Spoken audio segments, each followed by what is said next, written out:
One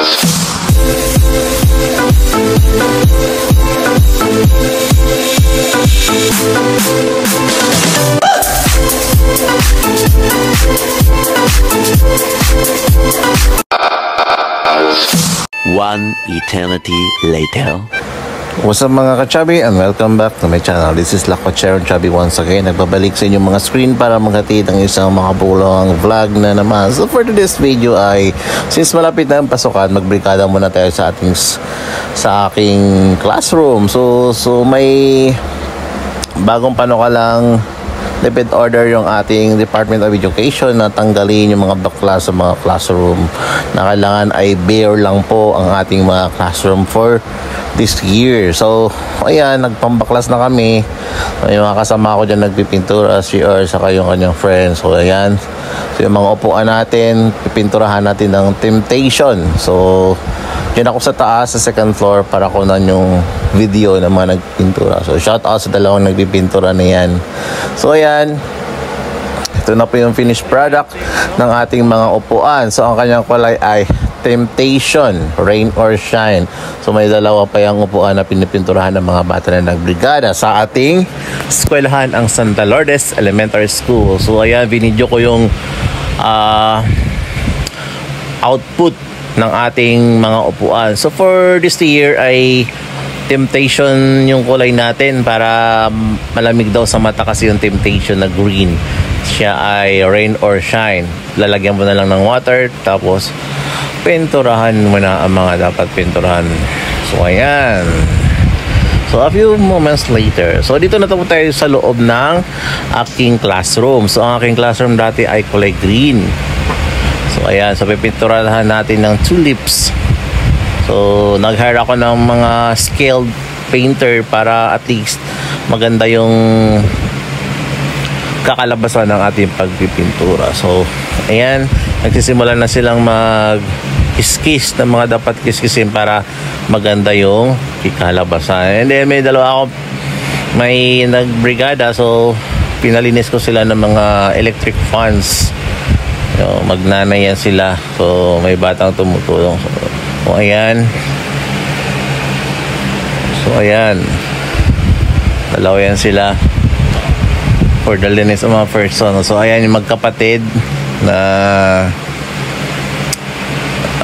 nagpintura ng mga upuan na hindi pa na pinturahan, and then at the same time yung lalagyan natin ng basurahan. So for the Temptation green yung ating motif. So ayan, pumunta ko dun sa room ni Ma'am S sa ICT room.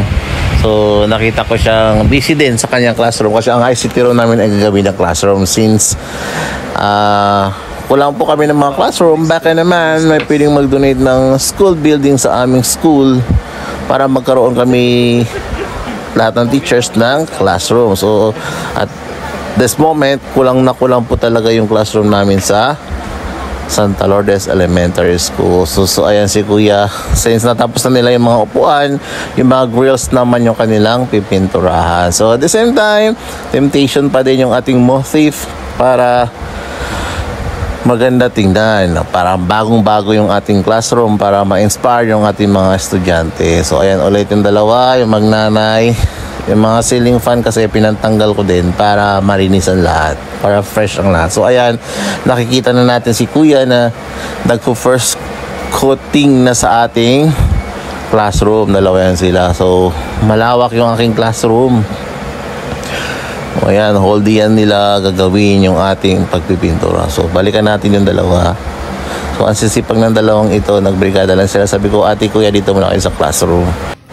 So ayan, dire-diretso lang yung kanilang pagpintura. So first coat ng natin, ayan. So habang nagpipintura sila, ako naman ay nagbi-video lang kasi kailangan ko silang antayin para maayos ko yung mga dapat ilagay dyan, yung mga bagay-bagay na dapat nating ilagay, yung aking mga gamit, cabinets. Pero for this year, nagtanggal ako ng mga cabinet, isang cabinet na lang, then dalawang lamesa sa likod. Then yun lang. Then lagyan ko lang ng mga caricature sa aking lamesa para magmukha namang teacher's table. So a few inches later, so ayan na yung ating finished na classroom. Tapos na natin pinturahan yung kanyang back and front ng ating at loob ng ating classroom. So yan na, bare na talaga yung ating classroom. Wala nang nakadikit. So at first, medyo nakakasad, nakakalungkot kasi nga parang maninibago yung mga bata. Pati ako naninibago ka. Walang nakalagay talaga. As in, walang nakalagay. So yan, makikita mo lang yung mga pintura ng upuan, yung wall, yung fans. Yan lang makikita nyo. Yung aking lecture table, then TV. Yung TV ko maliit lang. Bakit naman may pwedeng mag-sponsors dyan ng ating TV na malaki para visible doon sa pinakalikod na estudyante ng uupo. So ayan, ilagyan ko naman caricature dyan para laban-laban din yung ating teacher's table. So ayan. So kulang na lang yung pintura ng team blackboard saka yung sidings niya. So hanap pa ako ng pipintura dyan. Hindi pa siya masyadong fully furnished yung ating blackboard. So eventually, so ito po yung mga pictures before and after ng ating classroom at sa labas ng ating classroom. Let's go! Panoorin niyo yung aking mga nakuha mga pictures.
So yan, we are done with our vlog. So this is Lakocheron Chubby once again na nag-iiwan ng mga katagang love yourself. Until next vlog.